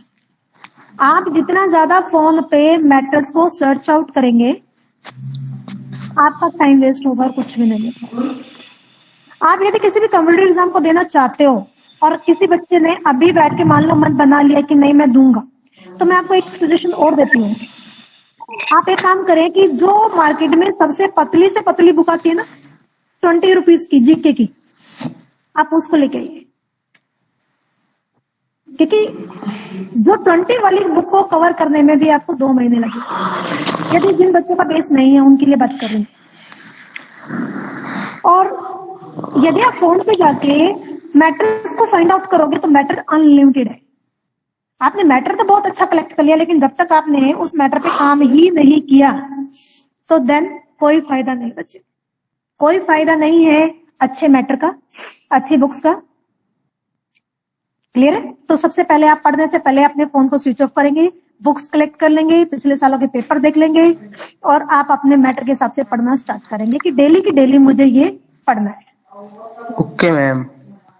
नेक्स्ट वन, आप अपनी स्टडी के लिए प्लान करना स्टार्ट करें। जब आप पढ़ने बैठ रहे हैं उससे पहले श्योर कर लें कि आप जो काम कर रहे हैं क्या वो मैं जो प्लान मैंने बनाया था, जो मैंने सोचा था उसके अकॉर्डिंग मैं कर रहा हूं। एक कि मुझे क्या पढ़ना है और मुझे क्या नहीं पढ़ना है। बुक्स तो आपने ले ली, अब बुक्स में मैं ज्योग्राफी उठाऊंगा, मैं साइंस का मैटर उठाऊं, स्पोर्ट्स उठाऊं या फिर मैं हिस्ट्री उठाऊं। मुझे टॉपिक क्या उठाना है, मुझे क्या कवर करना है और क्या नहीं करना है, वो आपके माइंड में बिल्कुल क्लियर होना चाहिए। यदि आपने बुक उठाई, आज मैंने ज्योग्राफी का पहला पेज पढ़ लिया, ठीक है, कल मैंने इंग्लिश का उठाया, इंग्लिश का फर्स्ट एक पढ़ लिया, तो यदि आप मूव करते रहेंगे तो देन आप कभी भी किसी भी चीज की तैयारी नहीं कर पाएंगे। सेम आपका स्टडी में भी होता है। जब आप अपने पेपर की तैयारी कर रहे हैं तो एक बुक उठाओ पहले कि मुझे कंप्लीट करनी है, या दो उठा लीजिएगा बस। ऐसा नहीं कि आज वो पढ़ ली, 2 दिन तक छोड़ दी, अगले दिन तीसरी दूसरी उठाई, उसको पढ़ लिया। सो ये क्या करते हैं, आपकी जो प्लानिंग और आपकी मेहनत पे पानी फेरता और कुछ भी नहीं है। आप करते भी हो लेकिन रिजल्ट वो नहीं आ पाएंगे। रिजल्ट कब आएंगे, जब आपको ये पता है कि मुझे इतने टाइम में ये चीज ही पूरी कंप्लीट करनी है। नेक्स्ट वन, अब यहां पर मैं आपको कुछ कॉन्सेप्ट बताऊंगी बेटा, और ये जो मैं आपको सामने कॉन्सेप्ट ला रही हूं ये मैं अपने एक्सपीरियंस की बेस पर ला रही हूँ। जैसे अमरदीप सर ने बताया तो मैं भी आपको एक चीज क्लियर कर देती हूँ कि मैं 25 साल से स्टडी में हूं कंटिन्यू। मैंने कभी भी, पता नहीं, मुझे भी नहीं पता कि मैंने कितने एग्जाम दिए, और अब मुझे इतना कॉन्फिडेंस है कि मैं यदि पेपर में बैठूं तो मुझे ये लगता है कि कोई भी ऑब्जेक्टिव पेपर मुझे दे दो मैं क्लियर कर दूंगी। बिकॉज ये नहीं कि मुझे अपने ऊपर एक ज्यादा ही घमंड हो गया कि नहीं मैं तो कर ही सकती हूँ, मुझे तो, मैं इंटेलिजेंट हूं। नॉट, मैं इंटेलिजेंट नहीं हूं, मैं आपकी तरह ही एक एवरेज स्टूडेंट थी और हूं भी, आज भी मैं आपकी तरह एवरेज ही हूं। बट मेन पॉइंट क्या है कि मैं कंटिन्यू, मैंने एग्जाम ही इतने दे दिए हैं कि मैं अपने आप को ये कर पा रही हूँ कि जो मेरा एक्सपीरियंस है, जो मेरी प्रैक्टिस है, वो मेरे काम आ रही है। तो वही चीज मैं आपको बोलती हूँ कि जो कॉन्सेप्ट मैं अब आपके सामने ला रही हूँ उसको थोड़ा सा फोकस करना और प्रैक्टिकली इंप्लीमेंट जरूर करना। आपको फोकस करना है कॉन्सेप्ट पे, रट्टीबाजी पे नहीं करना है। ऐसी लर्निंग नहीं हो जो आपने सिर्फ क्या करना है कि समझा, मतलब आपने रट्टा मारा, माइंड में डाला, फिर खत्म। नहीं, बेसिक अंडरस्टैंडिंग जरूरी है। थोड़ा करो बट अच्छे से करो। Okay ma'am. हाँ जी, इसमें अब आपको मैं कुछ ट्रिक्स बताऊंगी और यहाँ पर मैं आपको 3 मेथड्स एक्सप्लेन करूंगी। जब आप अपने, अच्छा ये पॉइंट मैं फिर बोल रही हूँ कि कॉम्पिटिटिव एग्जाम की तैयारी कर रहे हैं या आप अपने एग्जाम की तैयारी कर रहे हैं, both are the same things मैं जो इस टॉपिक में कवर कर रही हूँ। जब आप किसी भी टॉपिक को पढ़ रहे हैं तो आपके माइंड में एक माइंड मैपिंग मेथड आप हम फॉलो करते हैं, एक ब्रांचेस बनती है। जब आप किसी कॉन्सेप्ट को पढ़ रहे हैं तो आपके माइंड में क्वेश्चन आना चाहिए और आप उन्हीं क्वेश्चंस के सामने ऐसे एरो करके, जैसे आपको इमेज में दिखाया गया है कि पहले माइंड में क्वेश्चन है कि ये क्या होता है, कब होता है, क्यों होता है, कौन करता है, कैसे किया जाता है। तो ये सारी जो चीजें हैं आपके माइंड में आए और उनके आंसर साइड में आप लिखते चले जाए। एक छोटा सा डायग्राम बनाए। और मैं इस बात पे एक चीज और बोलूंगी बच्चे आपको कि हमेशा ना इमेज आपके माइंड में हमेशा छपी रहती है। वर्ड्स चले जाते हैं, आप इतनी बड़ी बुक पढ़ते हो, लाखों वर्ड्स छपे होते हैं, आपको याद नहीं रहता, लेकिन आपको कई बार ऐसा याद होता है उस पेज पर ये वाली इमेज थी, मैंने देखा था, मैंने पढ़ा था। सो आप हर काम को इमेजेस में डाल के लेके आए, आप उनके डायग्राम बनाए, आप उनके एक कॉन्सेप्ट बेस पर एक नोट्स बनाए, जस्ट लाइक जैसे माइंड मैपिंग मेथड में। इसी का एक एग्जांपल है कि यदि आपको फंडामेंटल राइट लिखने हैं, आपको जो पॉलिटिकल साइंस के बच्चे होंगे तो वो एक बार इस डायग्राम को ध्यान से देखेंगे तो उनको ये समझ में आएगा कि यस, ये आसान मेथड है कि फंडामेंटल राइट के जो कैरेक्टरिस्टिक्स हैं, हमने जो विशेषताएं हैं, वो हमें इस तरीके से लिखनी है कि हमें वर्ड जैसे मैं इस इमेज को देखूं मुझे ऑलमोस्ट सारा क्लियर हो जाना चाहिए। इसका कंपोजिशन कैसे बना, कौन से पार्ट्स में बना। पार्ट थर्ड में ये आया आर्टिकल 12 to 35, ये है इनिशियली 7 कैटेगरी थी, तो आपने एक टॉपिक के रिगार्डिंग एवरीथिंग एक पेज पे लिया है। जब आप ये काम करना स्टार्ट करेंगे, देखो एक बार शुरू में टाइम लगेगा, बट एक एग्जाम के लिए जो आपने काम किया है वो आपके 50 एग्जाम में काम आएगा। सो आप अपने नोट्स खुद बनाएं, ट्रिक मेथड यूज कर, सॉरी ये मेथड्स जो मैं बता रही हूँ आप इनको यूज करना स्टार्ट करें, तो कॉन्सेप्ट बेसिस पर आप इस तरह के नोट्स तैयार करेंगे। क्लियर है? Next one, diagram methods. जब किसी चीज को कॉन्सेप्ट बेस पर समझना है तो आपको, जैसे ए इमेज है, आप थ्योरी पढ़ने से, थ्योरी बाद में पढ़े, पहले एक बार इमेज को समझे कि वो क्या कह रही है, कौन कौन से इसके अंदर इमेज में कौन कौन से पार्ट्स हैं। जस्ट लाइक ये साइंस के जो बच्चे हैं वो बहुत अच्छे से समझते होंगे कि उनको जो भी चीजें हैं, आप साइंस में पढ़ाया गया कि आपका पूरा एक बॉडी सिस्टम को समझाया गया। अब बॉडी सिस्टम को समझाने के लिए बुक में इतना सारा मैटर कर दिया गया जो नहीं समझ में आता, बट जब आप एक इमेज को देखते हो तो देन आपको ऑटोमेटिकली एकदम क्लियर हो जाता है, समझ में आ जाता है कि कौन सा पार्ट बॉडी का कहाँ है, किसके साथ अटैच है और वो क्या फंक्शन करता है। सो सेम डायग्राम मेथड का ज्यादा से ज्यादा यूज करें। जस्ट लाइक आप क्या करेंगे, आप करेंगे एक ब्लैंक लेंगे, आप पहले समझें, डायग्राम को बहुत अच्छे से समझ लें। अब समझने के बाद एक ब्लैंक निकालें और खुद उसके अंदर आप राइट डाउन करें और आप अपने खुद का नोट्स बना के साइड रखें। अब इससे जो एक बार आपने लिख दिया और आपने खुद अपना बना लिया, आपको पूरी लाइफ में आप भूल नहीं सकते, इस बात की गारंटी मैं आपको देती बेटा। समझ में आ रहा है? आप समझो, लेकिन अपने खुद के ब्लैंक, अच्छा आज के टाइम यूट्यूब पे, गूगल पे आप कुछ भी निकालो, मिलता है। आप कुछ भी एक बार सोचोगे वो सब कुछ मिलेगा, सिर्फ आपके अंदर एक सोच होनी चाहिए कि मुझे ये चीजें चाहिए, निकालनी है। नेक्स्ट वन,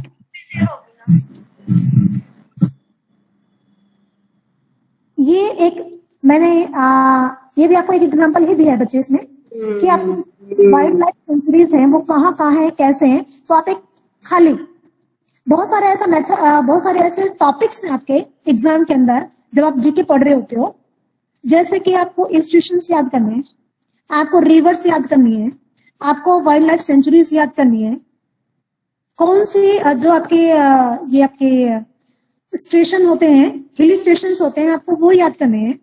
तो आपको करना क्या है, कुछ भी नहीं, एक इंडिया का खाली मैप ले, जो जो जहां जहां बताया जा रहा है, सबसे पहले स्टेट याद कर ले सारे, उसके अंदर जो जो चीजें जिस जिस स्टेट में बताई जा रही है वहां पर राइट डाउन कर दे। आपको ये काम हाथ से करना है। जब आप ये कर लेंगे, एक बार आप मैप भर देंगे, आपको वो चीज लाइफ में नहीं भूलेंगे। नेक्स्ट वन एंड लास्ट, इसका जो है वो है आपका ट्रिक मेथड। वो आपका है ट्रिक मेथड। ट्रिक मेथड में आपको करना क्या है कि कैसे हम याद रखें, कैसे हम याद रखें। बहुत सारी चीजों को याद नहीं रहती, जब पढ़ते हैं जब तो याद हो जाता है, बाद में भूल जाते हैं। सो यहाँ पर इस टाइप की बहुत सारी ट्रिक्स हैं जो कि बनी बनाई होती हैं, बट मैं आपको बोलूंगी कि कभी भी आप बनी बनाई ट्रिक के बजाय खुद बनाए, वर्ड्स के साथ खेलें, वर्ड्स के साथ खेलें और बहुत इंटरेस्ट आता है, बहुत मजा आता है। जस्ट लाइक आपको प्राइम मिनिस्टर याद करने हैं। नेहरू के गुजर जाने के सदमे से लाल बहादुर शास्त्री भी गुजर गए। अब ये जो एक लाइन थी, इसके अंदर आपके 4 जो आपके प्राइम मिनिस्टर थे वो इसमें कवर हो गए एक लाइन से। तो आपको जब भी कोई चीज याद करनी है तो आपको यही करना है कि आपको ज्यादा से ज्यादा चीजों को आप एक लाइन के अंदर बनाएं, लेके आए और फिर आप उसको याद रखें। जस्ट लाइक ये आपको मिल जाएगी, नेट पे बहुत सब कुछ है, आप वहां से देख सकते हैं। बट मैं आपको ये जस्ट लाइक जैसे मैंने आपको ये 7 सिस्टर का एक मैप दिखाया, अब आपको ये याद करना है। बहुत सारे बच्चों को ये नहीं पता होगा कि जी 7 सिस्टर में होते क्या है, हमें तो पता ही नहीं है। तो इंडिया का जो हमारा ईस्ट पार्ट है वहां पर 7 स्टेट हैं, यही को 7 सिस्टर बोला जाता है। अब ये देखिए आपके सामने है और मैं बोलती बेटा ट्रिक बनाइए कि हमेशा कभी भी भूले ना। तो मैं आपके सामने ट्रिक जो मेरी बनाई हुई है, क्योंकि ऑलमोस्ट मैंने जो प्रिपरेशन की है ऑलवेज, मैं आपको पहले ही बोल रही हूँ कि मैंने खुद अपने कॉन्सेप्ट तैयार किए और वही चीज मैं आज आपको दे रही हूँ। तो इसमें मैं बताती हूँ, देखिए आपको कैसे करते हैं। अरुणा विद पोजीशन हम याद कर रहे हैं और यही ट्रिक आपको अपने कॉम्पिटिटिव एग्जाम में जब आप अपने नोट्स बना रहे हैं उस समय आपको फॉलो करती है। अरुणा असम से, तो नीचे असम आ गया ब्लू कलर में। नागमणि मिजो, नाग नागालैंड, मणि मणिपुर, मिजो मिजोरम। अरुणा असम से, नागमणि मिजो तीनों को लेकर, तीनों का मतलब त्रिपुरा लेकर मेघा के साथ यानी मेघालय सिक्किम गई। एक लाइन के अंदर इन सभी स्टेट्स को इंक्लूड कर लिया गया। ये क्या है? शब्दों के साथ खेलना, इंटरेस्टिंग बनाना पढ़ाई को, बोरिंग नहीं। सो ये जब आप करने लग जाओगे तो आपको खुद लगने लग जाएगा कि बहुत इजी है, चीजें आसान है, इंटरेस्ट बनने लग जाएगा। पढ़ाई में हम फेल क्यों होते हैं? क्योंकि हमारा इंटरेस्ट नहीं होता। पढ़ाई मुश्किल और आसान नहीं है, हमारा इंटरेस्ट जो होता है उसके पर डिपेंड करता है। नेक्स्ट, हमेशा पॉजिटिव रहना है, कॉन्फिडेंट रहना है। हार गए कोई दिक्कत नहीं, मैं करूंगा, कर सकता हूं, कर लूंगा। आज नहीं हुआ कोई दिक्कत नहीं, हो सकता है सेकंड अटेम्प्ट, हो सकता है थर्ड अटेम्प्ट, कोई प्रॉब्लम नहीं। बिकॉज फेलियर ही आपकी सक्सेस की सीढ़ी है। जब तक, ये मैं हमेशा अपने बच्चों को बोलती हूँ कि बेटा बेइज्जती कराओ, फेल हो, तभी आप सक्सेस पाओगे। एकदम सक्सेस कभी किसी को नहीं मिलती। सो कॉन्फिडेंट रहें, पॉजिटिव रहें कि आप जहां जा रहे हैं, आप जहां जा रहे हैं वहां पहुंचोगे, आज नहीं तो कल जाओगे जरूर। सो बी पॉजिटिव, तैयारी करें। नेक्स्ट वन, आप एक बार फेल हुए, 2 बार हुए, 3 बार हुए, मेरे से तो होगा ही नहीं, छोड़ दिया, ऐसा कभी भी ना करें, कभी भी ना करें। आप एक एग्जाम को, मैं गारंटी देती हूँ, आप एक एग्जाम को यदि कंटिन्यू देते रहेंगे बिना तैयारी के भी, तो वो एक टाइम के बाद बिना छोड़े, चाहे उसको 5 साल लगे, 10 साल लगे, बट वो होगा, पक्का होगा। सो एक पॉइंट आपको ये याद रखना है कि यदि आपने एक बार डिटरमाइन कर लिया तो 2 बार, 4 बार, 6 बार, 10 बार, लास्ट जब आपका एग्जाम क्लियर होगा उस समय या उस साल आपने तैयारी नहीं की होगी, इस बात की मैं गारंटी देती हूँ, पेपर आपका क्लियर होगा। बिकॉज क्योंकि उस साल की मेहनत नहीं है, आपने जो पीछे जितनी बार आप फेल हुए, जितनी बार आपने पढ़ा था ना उस पेपर के लिए, वो वहां पर काम आया है। नॉलेज आपकी काम आती है, कभी भी खराब नहीं जाती है। सो कभी भी छोड़ो मत, क्या पता कौन सा समय या कौन सा अटेम्प्ट आपका क्लियर हो जाए। आप बहुत महान नहीं कर सकते, तो छोटी छोटी चीजें करना स्टार्ट करें। आप बड़े एग्जाम नहीं दे सकते, तो छोटा छोटा देना स्टार्ट करिए। धीरे धीरे जब आप एक छोटे लेवल को कवर कर जाते हैं, देन आप अपने को हाई लेवल पे लेके चलिए। अब मेन बात आई जी, मैंने बहुत तैयारी की, मैंने टाइम मैनेजमेंट किया, मैंने सब कुछ प्लान किया और जितनी मेरे से तैयारी हो पाई, मैं यहाँ पर एक पॉइंट बोल रही हूँ, जितनी मेरे से तैयारी हो पाई एज पर माई कैपेसिटी और मेरी स्ट्रेंथ के अकॉर्डिंग जो मैं कर सकती थी मैंने किया। बट 100% देना है अपना, उसके बाद छोड़ दो। एग्जाम से पहले अपने आप को रिलैक्स कर दो। क्या होगा, कभी नहीं हुआ तो क्या होगा, परिवार वाले क्या सोचेंगे, सोसाइटी क्या बोलेगी, मेरी तो बेइज्जती हो जाएगी, ये सारी चीजें साइड करो। बेइज्जती ही तो करानी है, हमें बेइज्जती ही करानी है, तभी आप उठोगे। एकदम कोई नहीं पहुंचता। तो एग्जाम से पहले आप सब कुछ चीजों को एक बार माइंड से निकाल दो। मैंने कोशिश की, अपना 100% अपने तैयारी में दिया, देन अब जो होगा देखा जाएगा। नेक्स्ट वन, अब ये तो था एग्जाम से पहले। अब मैं आपको एक चीज और बोलूंगी, जब आप एग्जाम में पहुंच जाते हो वहां पर भी बहुत बड़ा रोल प्ले होता है आपका, आपके माइंड का, आपकी स्ट्रेटेजी का, आपकी प्लानिंग का। आप स्ट्रेस में होंगे, पेपर अच्छा नहीं जाएगा, जबकि आपको सब कुछ आता होगा। अब पेपर आप देख रहे हैं और आपके सामने पेपर रखा है, आपको सब कुछ आता था, आप कभी तो कुछ भूल रहे हैं, या फिर आपको प्रॉपर टाइमिंग नहीं आप कवर कर पाते कि उस टाइम में आप पूरा करें, आप एक ही एरिया पे काम करते रहे, दूसरा एरिया रह गया, उसके अंदर मार्क्स नहीं आए, इसलिए आप उस पेपर में क्वालिफाई नहीं कर पाए।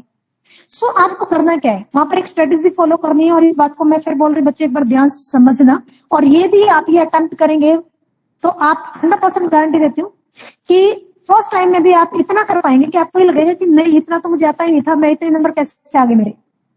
करना क्या है, आप क्वेश्चंस को स्टार्टिंग से पढ़ते जाएं और 3 पार्ट्स में अपने पेपर को डिवाइड कर दें। 3 पार्ट्स में। फर्स्ट, क्वेश्चन को पढ़ा, पढ़ते ही ऐसा लगता है कि मैंने पढ़ रखा है, मुझे इसका आंसर पता है और मैं कर सकता हूं। आपको यदि ऐसा लगता है कि मैं कर सकता हूं और इसका आंसर ये ही होगा, मैं श्योर हूं, उसके पर लगा दो राइट, साथ के साथ उसका आंसर कर लो वहां पर सर्कल कि इसका बी होगा या सी होगा। अब सेकंड क्वेश्चन, ये क्वेश्चन तो मैंने आज तक किसकी ना तो कभी नाम सुना ना मैंने कभी पढ़ा, बिल्कुल आउट ऑफ टच है, ये सिलेबस में ना तो मैंने देखा ना पिछले पेपर में मुझे कहीं मिला, सो उसके ऊपर लगा दो कट, क्योंकि उसके ऊपर टाइम वेस्ट लगा, टाइम खराब करने का कोई फायदा है नहीं आपको।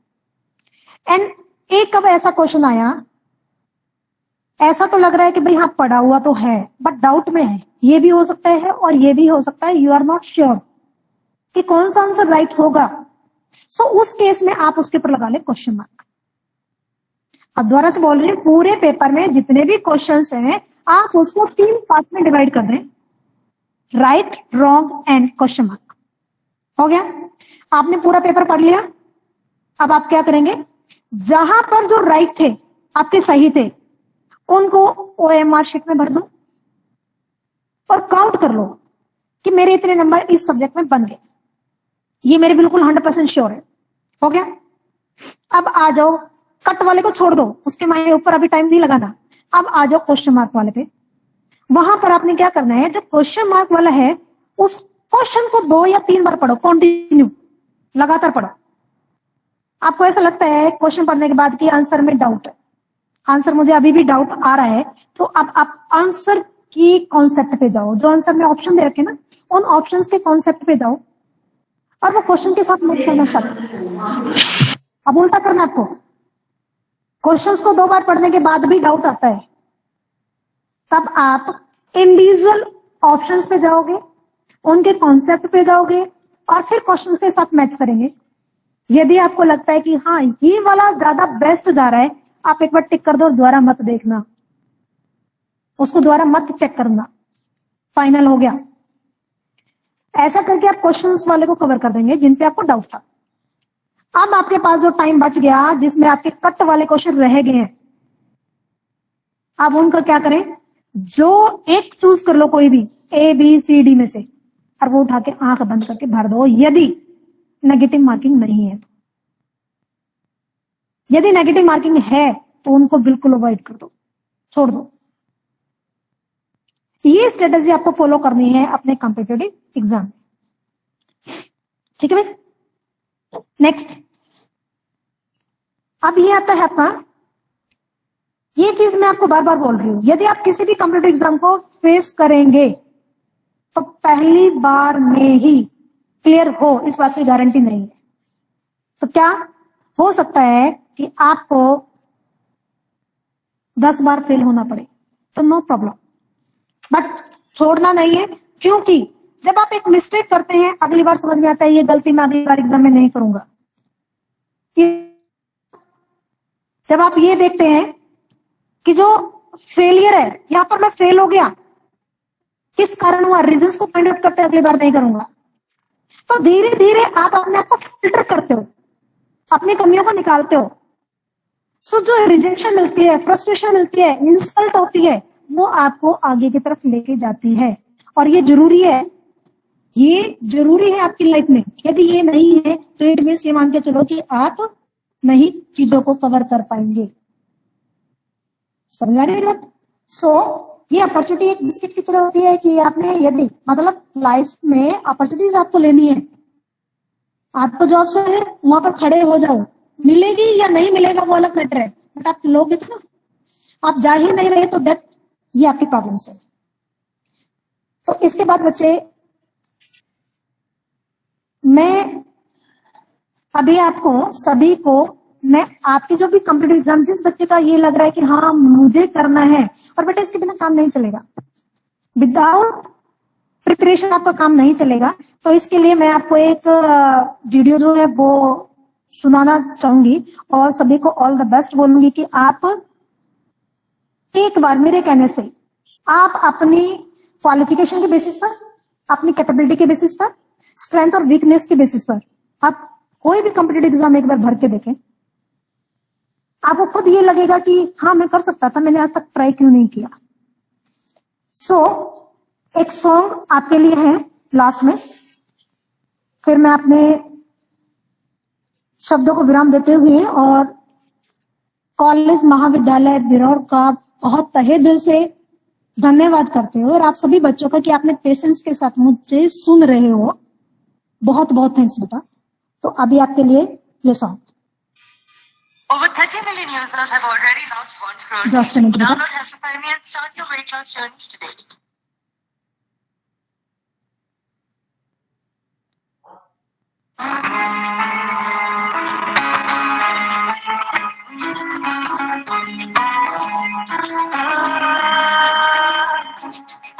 कोई कर सकता है तो मैं क्यों नहीं, क्या है उनमें ऐसा जो मुझ में नहीं।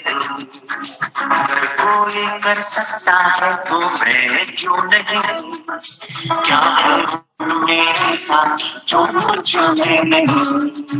झांक में अपने भीतर खुद से आप पूछ ले, कैसी चाहे जिंदगी खुली आंखों से देख ले।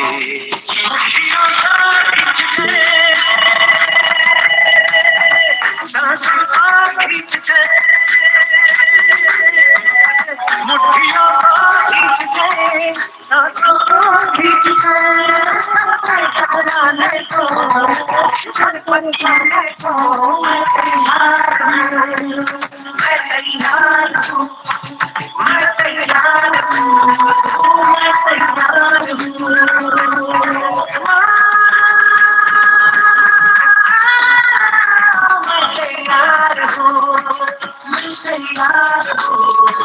मैं तैयार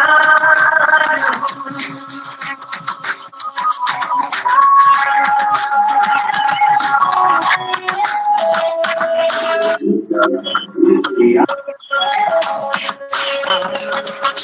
मुश्किलें हो कैसी थी मेरे हौसलों से कम है, अंधेरों को चीर देंगे कितना दम है। मुश्किलें हो कैसी थी मेरे हौसलों से कम है, अंधेरों को चीर देंगे कितना दम है।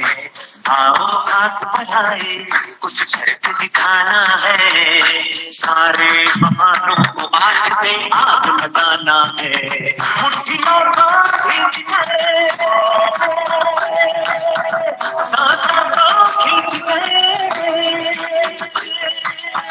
मुट्ठियों को खींचते, सांसों को खींचते, सबसे टकराने को, शिखर पर जाने को मैं तैयार हूँ, मैं तैयार हूँ, मैं तैयार हूँ, मैं तैयार हूँ।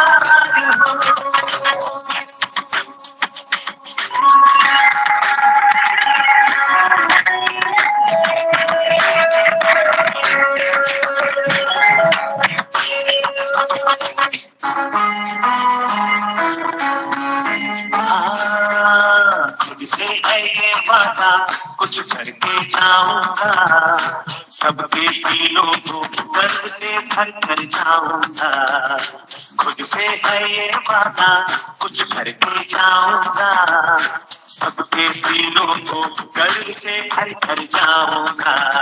हर करते सूरज को सलाम करती दुनिया सारी, मेरा ये जीवन हाँ मेरी जिम्मेदारी। मुट्ठियों को खींचते, सांसों को खींचते, मुट्ठियों को खींचते, सांसों को खींचते, सबसे टकराने को, शिखर पर लगाने को मैं तैयार हूँ, मैं तैयार हूँ, मैं तैयार हूँ, मैं तैयार हूँ, मैं तैयार। सो बच्चे, मैं सभी से उम्मीद करती हूँ शायद आप भी तैयार हो गए होंगे कॉम्पिटिटिव एग्जाम के लिए। अमरदीप सर, आई थिंक बहुत बहुत धन्यवाद मैम। देखिए मैडम जी, आपने बहुत ही कहते कि बड़े टॉपिक को एक ना आपने बहुत ही कहते सारगर्भित शब्दों में इसको व्याख्यात किया है। तो प्रोग्राम के अगले हिस्से में मैं हमारे महाविद्यालय से doctor Surendra Singh, assistant professor English, उनसे आग्रह करूंगी वोट ऑफ थैंक्स के लिए वो अपना समय दें और शब्द इस बारे में कहें।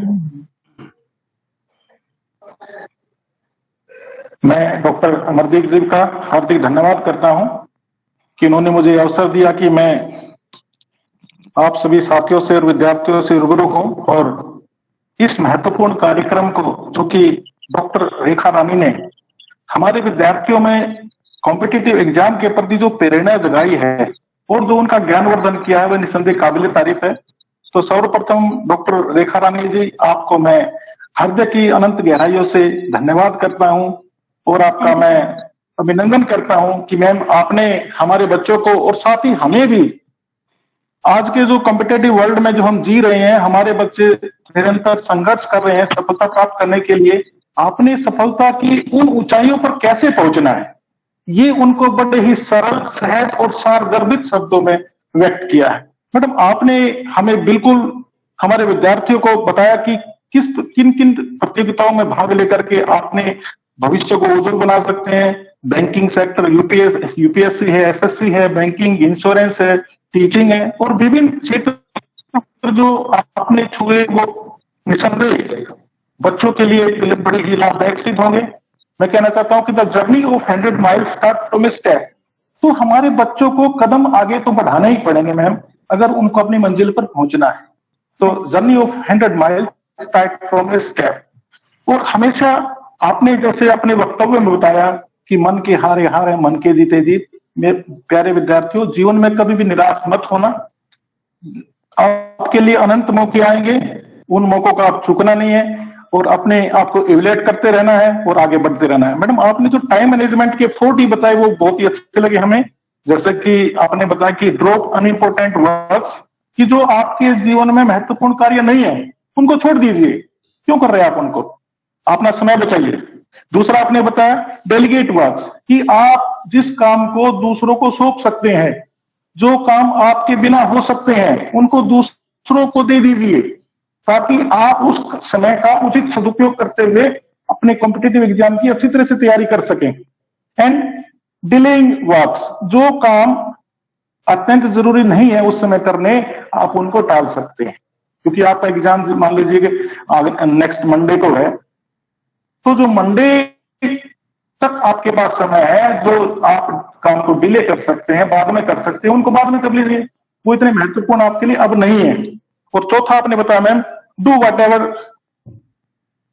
Ever the conditions is prevailing at that particular time, कि परिस्थितियां जैसी हैं उसके हिसाब से आपको काम करना है। मैडम, आपके 4D टाइम मैनेजमेंट के हमें बहुत ही अच्छे लगे। स्मार्ट वर्क करना चाहिए, आपको निसंदेह अपने टाइम निकालना चाहिए। और आपने एक बहुत अच्छा यहाँ पर एक बात बताई मैम, कि जब हम पेपर में बैठे हुए हैं तो हमारे सामने हमने स्ट्रेटेजी बनाई है कि हम 3 ऑप्शन हमारे सामने आते हैं कि कौन सा हमारा क्वेश्चन ठीक है उसको टिक करना है, कौन सा हमारा गलत है उसको क्रॉस करना है, और जो हम उत्तर नहीं जानते हैं या हमें डेवियस है, अनक्लियर है, तो वहां पर साइन ऑफ इंटरोगेशन। बड़ा ही अच्छा आपने मैडम अपना वक्तव्य दिया।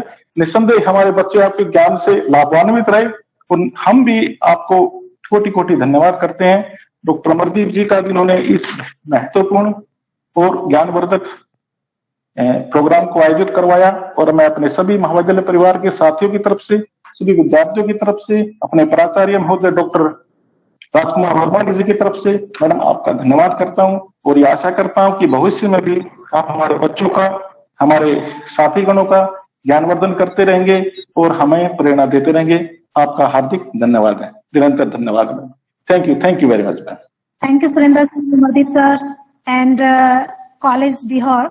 और प्रिंसिपल स्पेशली सर ने मुझे रिकमेंड किया और मुझे ये मौका दिया कि मैं बच्चों को वो चीजें बता पाऊं जो मेरे पास है। तो मैं फिर भी तहे दिल से बहुत बहुत शुक्रगुजार हूँ आप सभी की। Thank you so much sir. It's all right ma'am, thank you very much ma'am. So much ma'am. मैं एक रोबर्ट फ्रॉस्ट की कुछ पंक्तियां इस अंतिम शब्दों में कहना चाहता हूं बच्चों के लिए कि the woods are lonely dark and deep, the woods are lonely dark and deep, but I have miles to go before I sleep, but I have miles to go before I sleep. Thank you ma'am, thank you all. आप सभी विद्यार्थियों को भी बहुत बहुत धन्यवाद। अब आप मीटिंग लैप कर सकते हैं। Thank you sir. Thank you Surendra sir.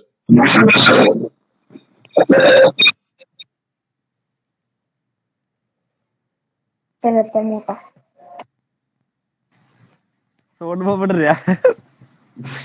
सो जाओ इबे। सोड में